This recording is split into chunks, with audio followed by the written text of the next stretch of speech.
Sorry, girl. Hello, hello, hello. We've been trying to get this Zoom started, so we're starting over for our second time. Hello, I'm Anjanette, and welcome to Take a Food Advice podcast, where we share our life experiences in hopes that you may take away something valuable that we've learned on this journey called life.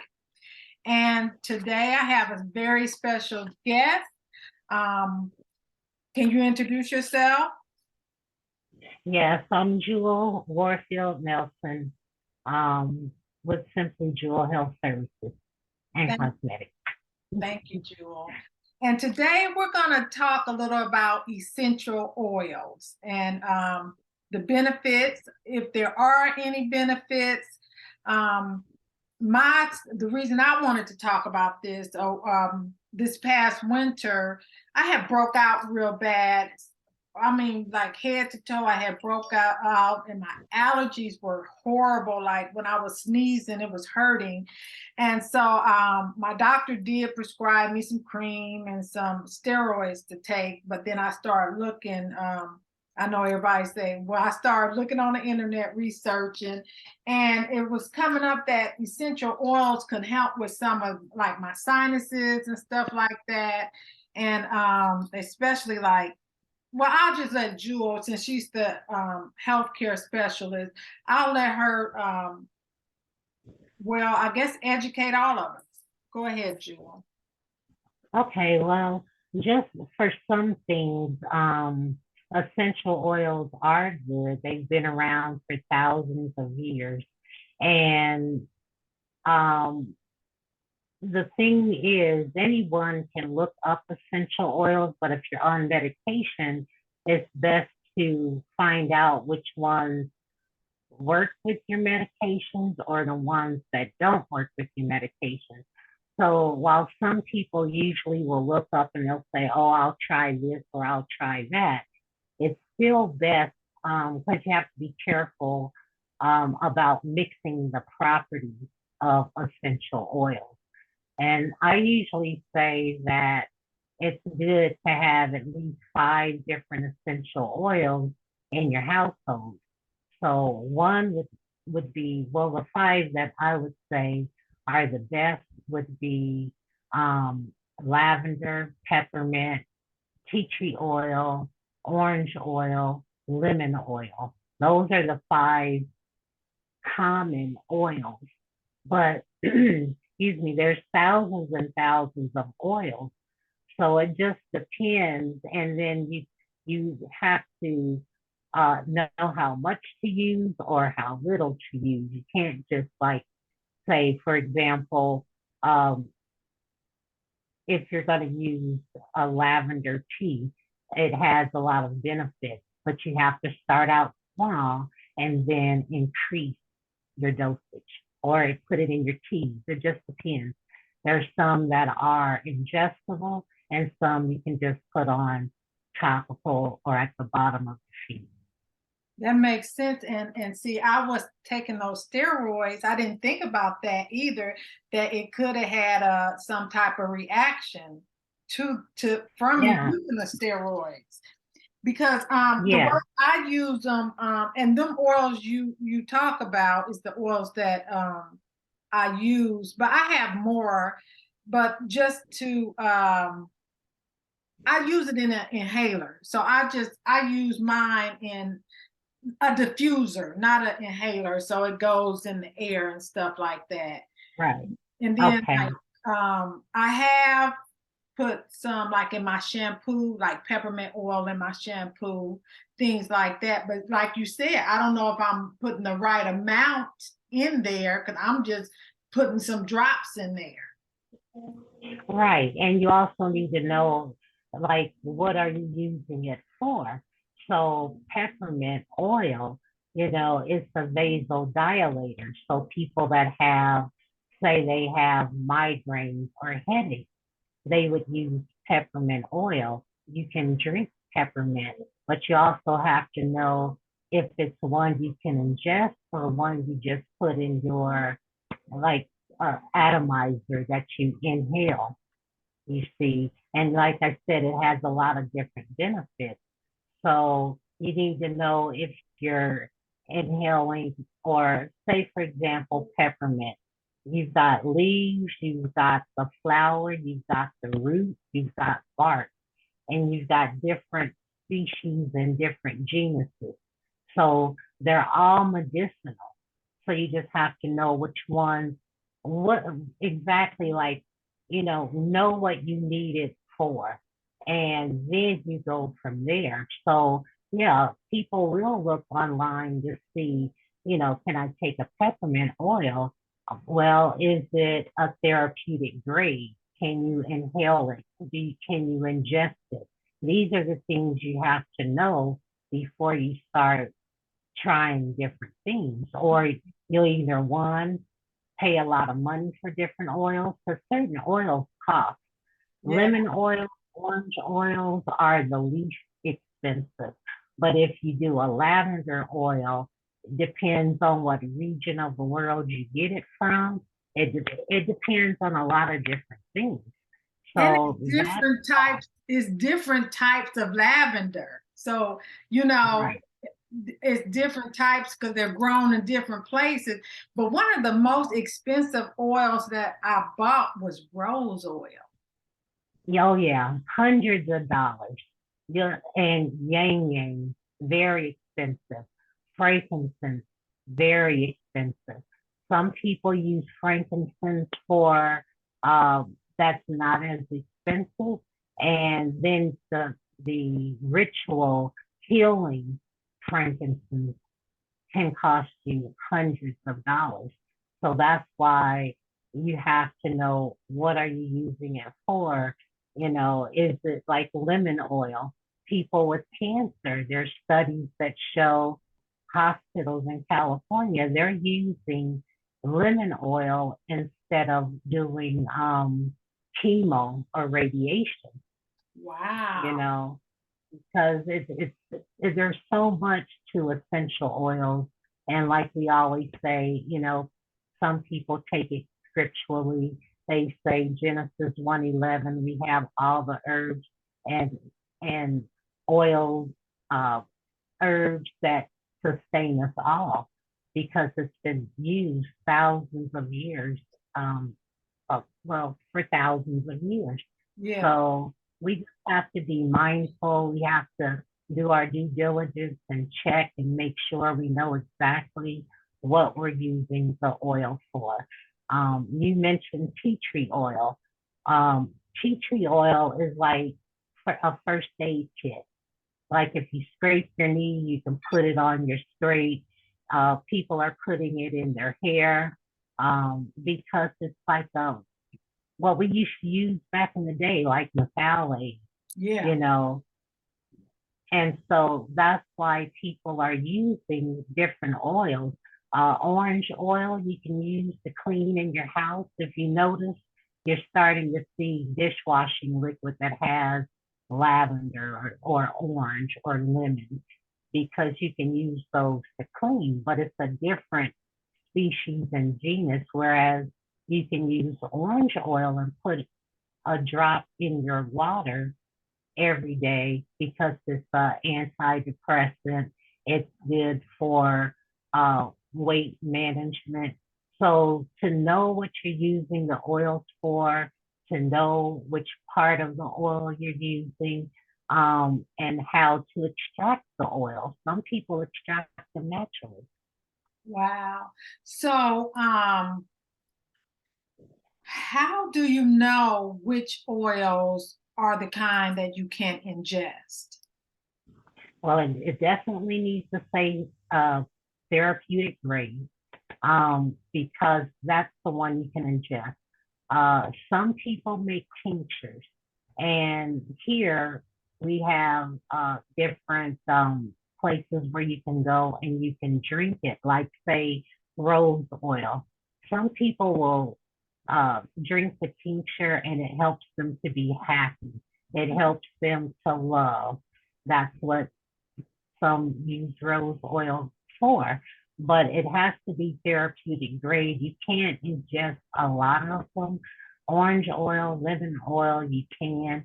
Some people put them in a capsule. They put the drops in a capsule and they take it like a supplement.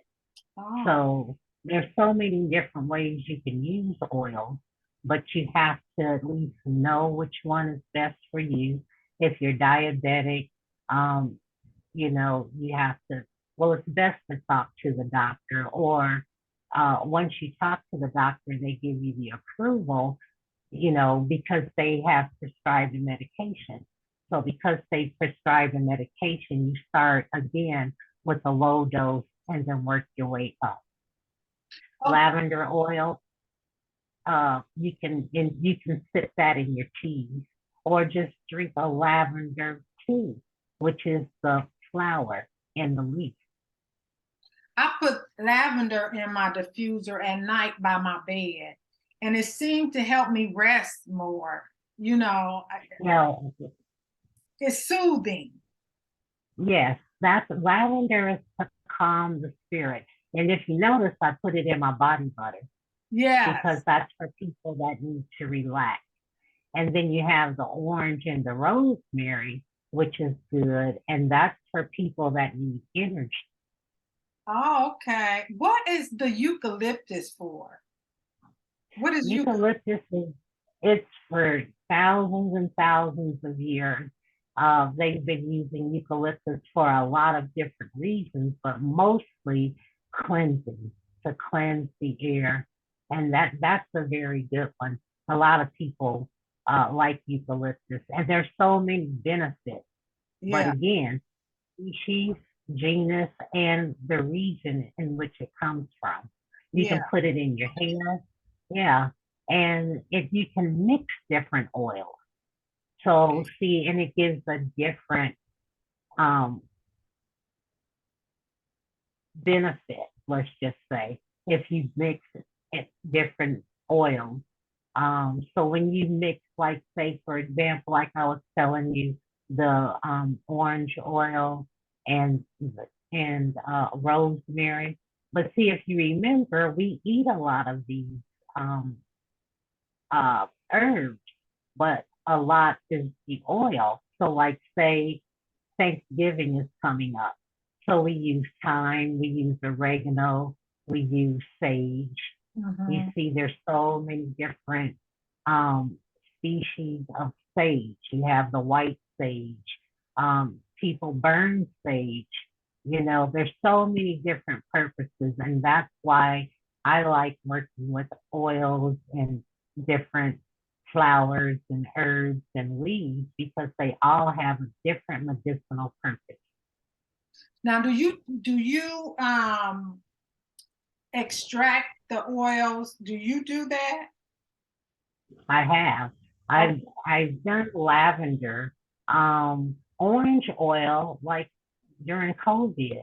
People were eating oranges, but then they would save the peel and put it in water and then boil it. And then they would put like a cloth over their head and inhale it. And there's compounds, and that was beneficial to help people some who had COVID. That was one of the things they were doing, and filtering their whole house with uh oh no, how is it, my battery, and filtering the whole house with orange peels and the steam. I was So doing yeah, that. I was doing that because I had heard that it helps. I just heard it helped. I don't know if it because they were saying that COVID enters through your nose or something, and I guess that was supposed to kill the virus. But yeah, I was doing that too. And with the eucalyptus, with my allergies, sometimes I just sniff that, and it opens up my passages. exactly. And they use it for colds. Um, and you just mentioned one, eucalyptus. That's what they put in. Like when I was sickly as a child, we would put the Vic salve in a steamer, and I had to inhale it. Again, it's a vasodilator as well, and it helps to cleanse, and it helps with asthma. Yeah. I'm gonna have So you were saying earlier that you do like blood tests to see what do you do, Jewel, to see what medications or what oils or according to your blood type? Okay, so what you do is, say for example, you go to the doctor's annually, right? You get a checkup. And when you go to the doctors, you get your checkup, you get your blood drawn. The doctor will probably say, oh, you're within normal range. Okay, but people of color, let's just say they know what ethnicity you are if you look on the last page of your blood report. So for us, like say for example, vitamin D, we should be between 90 and 120. So when you go to the doctor, you get a physical and you see your blood work, most people just say, okay, my doctor says I'm fine. Yeah, but really and truly, everyone is different. So we need to know one, look, if we're on medication, it's so much. I'm trying to couldn't make it simple, so Yeah. I'm going to be jumping around. But like, say for example, your A1C, they want you to be, below a 6.1. Some doctors are wanting you to be below a 6.1, but you may be 5'11" and 140 pounds. You know if you feel well or not. Everybody knows if they feel well, if they're in alignment. And when I say if you're in alignment, that means that you have energy, that you can be productive, um, that you are feeling your best. That's what I mean when I say in alignment. So when you go to the doctors and you get your blood work done, most people just look at it and says, "Oh, my doctor says I'm fine." But really and truly, how do you feel? Are you really fine, or are you just going off of what the doctor says? Can you do more? And so what I do is I look at the blood range. I do a complete assessment to and ask certain questions, because most doctors, your doctor's appointment is 30 minutes, maybe an hour long, you see. So you can't possibly get the questions answered um, within that short period of time. So that's where I come in. I'm able to look at the blood work. I'm able to ask certain questions. I'm able to help people get into alignment or help people to reduce their medication. We are in a time where people can't get to their doctor's appointments. Of course, it depends on where you're from. Where we are, we have an influx of people.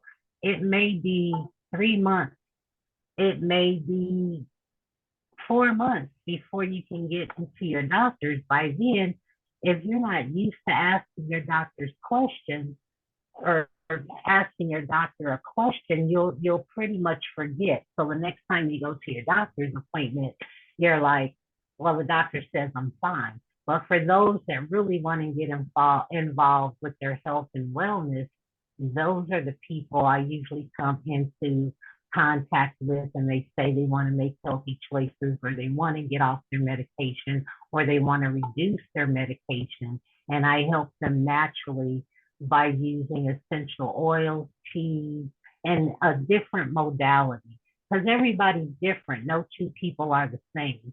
And that's when I go into detail about which herb, which oil, because we may have to try different ones. We may have to start out low and increase it.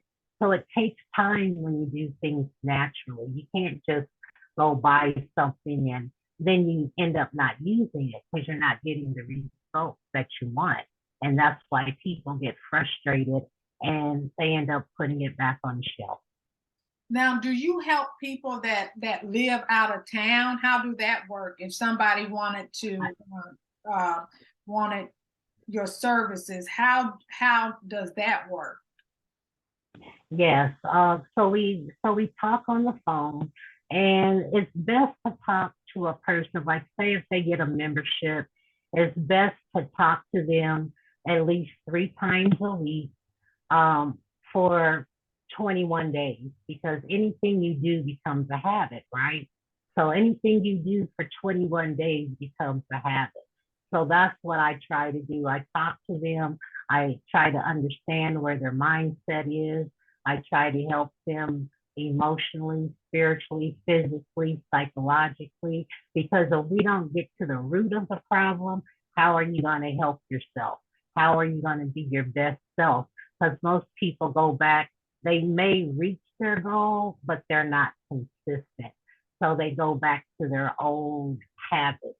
This way, you're able to be consistent and it becomes a lifestyle. But you just learn how to work and use natural products. That's pretty much, that's one thing I help with. But there's so many different ways of helping people, not just with essential oils, herbal teas, but eating healthy. And most people don't even know they eat to live, not live to eat. But most people don't even know they're eating a salad. Okay, if you're eating a salad, what's the benefit of the salad? What kind of salad are you Yeah. eating? And if you're eating, like a spinach versus kale, do they even know the nutrients that are in their food? Some people eat um, squash.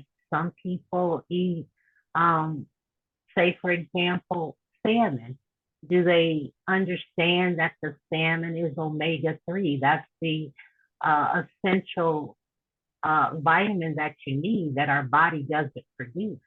So, helping people to understand what they eat, how it can help them um, on all levels, and also understand the benefits of food and what it does, how it helps the body. That's something I help with. Instead of dieting, you are saying, uh if we're more conscious of what the food we eat does for our body, then we'll be healthier. Right. And you don't have to worry about a diet, because growing up as a kid, I was a size 21, 22. Um, and I also had allergy asthma, so I had to take shots, which had steroids, which caused weight gain. But as I got older, once I graduated, I learned how to eat healthy. I learned how to breathe. I learned how to get in alignment naturally. And even now, all these years later, that's what I do. I eat. I'm a chicken person. Some people learn how to eat according to their blood type. All these things I take into consideration and help a person to be their best self without a diet. Because when you diet, what happens? You yo-yo up and down, up and down. But if you make a lifestyle change, you're pretty consistent and you know when to eat. You know what time to eat. Because I like my chips, I like my popcorn. I do eat chocolate because I used to be allergic to chocolate, couldn't eat chocolate. Now that I've helped my immune system, um, I can eat chocolate, but there's certain times to eat chocolate. There's certain times to eat food.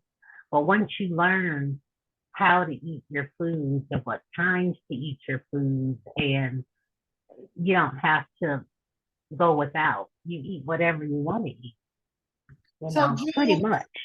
do insurance cover any of your services? No, not at this time, but that's something that I'm working on, trying to see um, how to get insurance to accommodate what it is that I do. And I'm working on that now. Well, I will say that's another reason why I always tell people call me because I do have a sliding scale. I do say for those that can't or indigent people, whomever, if they can't afford, then they can donate.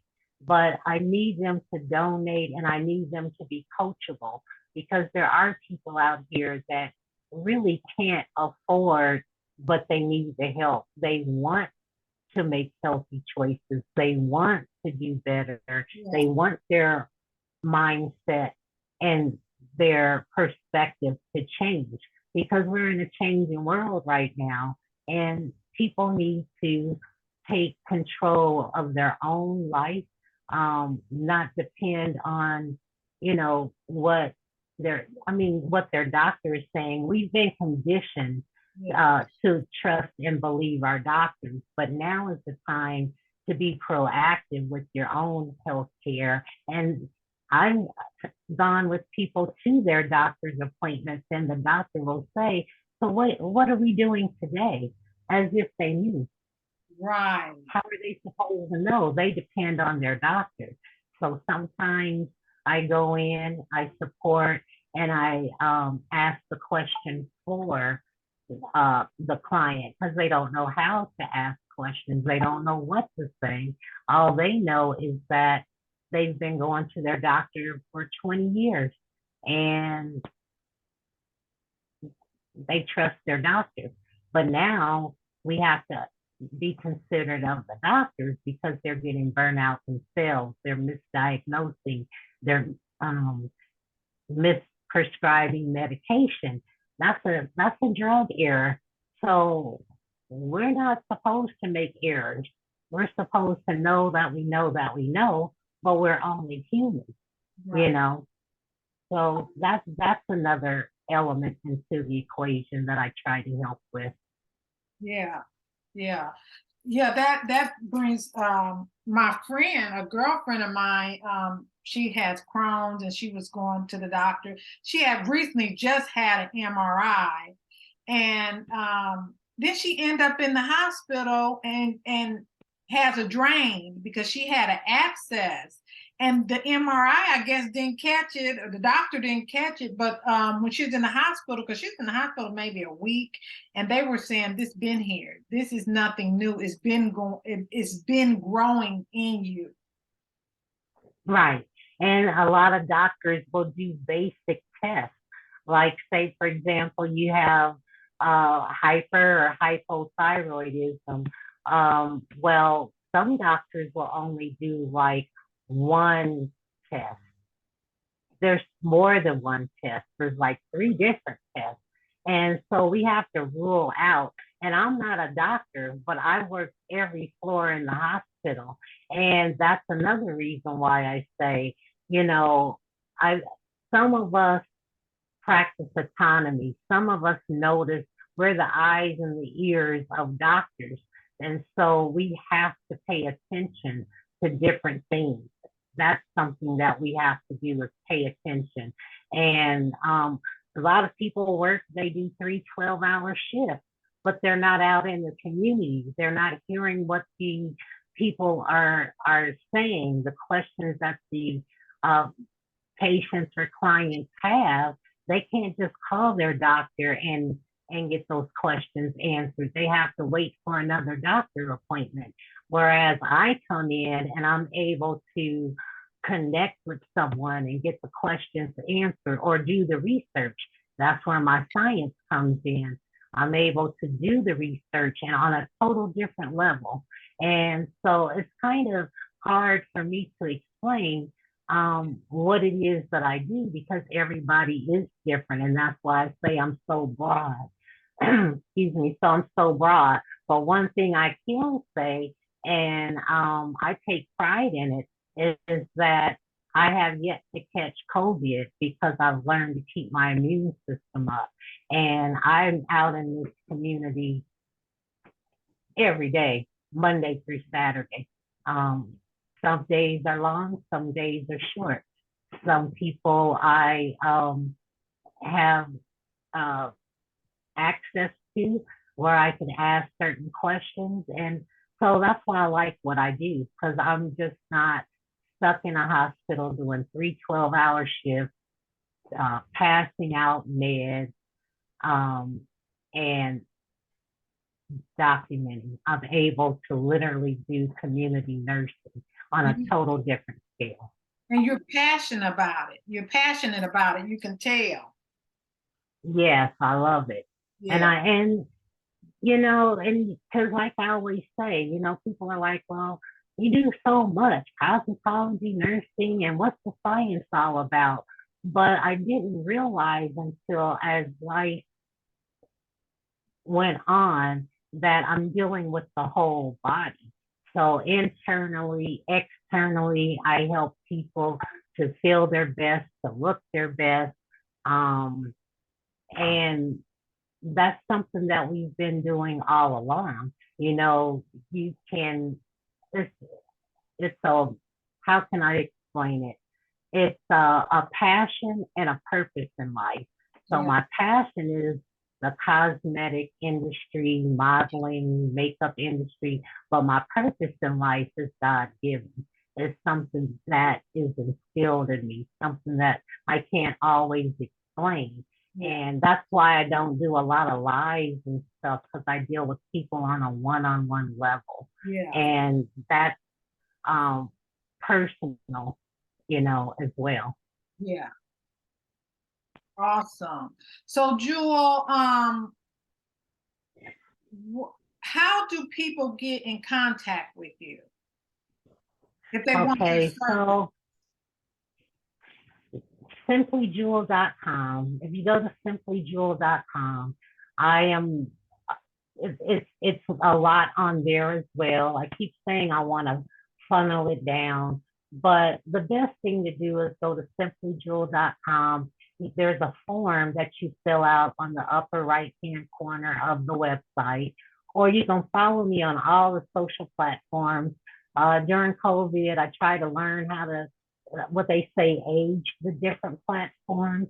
And then say, for example, we get enough people, especially on um, patreon.com/, Simply Jewel, that's the private area.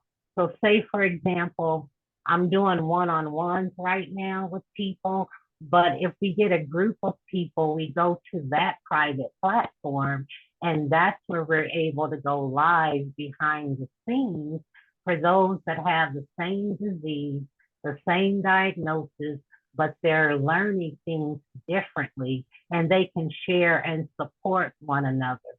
So you start off with simplyjewel.com. You can go to any of the social platforms, but you can also just simply call me. You can call me, and I work pretty much around the clock. But from the hours of 10 to 2 is when I do my best work.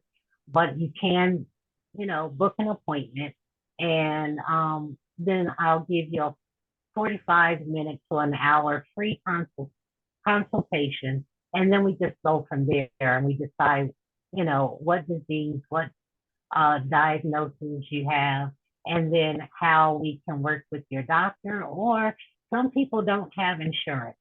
Some people need the help, and they don't believe in doctors. We're in a time that is a fact that there are people out here without insurance, but they know something is wrong or they want to make healthy choices. They don't have to have a disease or a diagnosis. Maybe they just want to make healthy choices. And that's when it's just easy to call me or text. Okay. Now, Jewel, we're almost out of time, but before we go, the podcast is Take a Food's Advice. So what advice do you have to give people today? Okay, so I would say not to just listen to what other people are doing, not to start taking what other people are taking. Understand your body, understand what you need to be your best self, because everybody's body chemistry is different. And if you're on medication, be careful because the properties can mix with your medication and your medication stops working. But there are things that we have on God's green earth that can sustain us all. So connect with with me or connect with yourself and learn as much as you can learn to be your best self. All right. Thank you so much, Jewel, for this time. Our video getting ready to cut off, but I really appreciate you. And you gave us a lot of good information.